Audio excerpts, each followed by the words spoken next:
going to be held to it. The former president. Before the arraignment actually began, former President Donald Trump seated at that defense table, at times appearing restless. He was twiddling his thumbs, his hands were crossed, his shoulders slunched over, his mood stern, at times stoic, but it was clear that he was ready to move forward and to move forward quickly. Walt Nauta, the co-defendant in this case, sitting just 2 chairs over. Trump did not utter a word throughout this entire proceeding, but he didn't necessarily have to. He appeared restless. Jack Smith, the special counsel, sitting just on the other side of the former president in the first row, at times glancing toward him. The former president, from my view, never looked back. The judge asked at the beginning of this if Trump's 2 attorneys were there permanently or temporarily. We know that the former president has been meeting with new attorneys after 2 of his attorneys resigned just hours before that indictment was unsealed.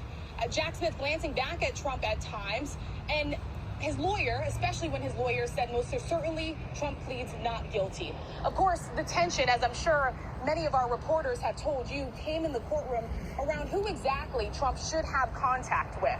The judge laid out at first that Trump should have no contact with witnesses unless through counsel, no contact with the co-defendant in this case, but emphasizing that since Walt Nauta works for the former president, that he would only allow that to be contact about the facts of this case directly.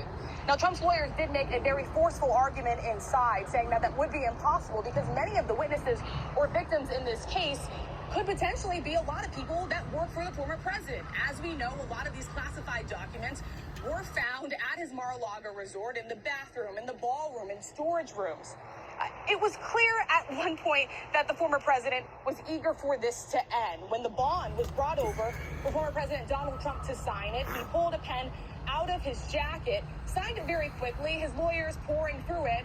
Well, turns out they skipped a couple of pages. That bond actually had to be brought back to that defense table 3 times, so much so that the judge remarked, 3rd time's the charm. And then, of course, Walt Nauta not necessarily having a permanent legal defense team there today, and so he will not be arraigned for another 2 weeks.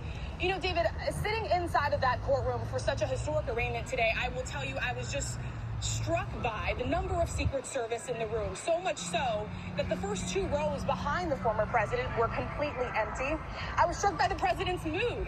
Again, at times, his arms crossed for most of this arraignment. He leaned forward, he leaned back, only glancing at the prosecutors occasionally, but for the most part, his eyes were staring forward straight at the judge.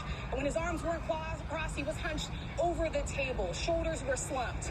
And David, of course, as we are covering this unprecedented arraignment, one thing that certainly sticks out here is the fact that the judge said the words former president before the criminal defendant's name. And of course, in this case, that is Donald Trump.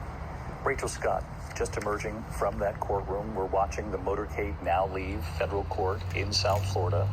That motorcade beginning the journey back to the Northeast tonight, where the president plans to hold a rally.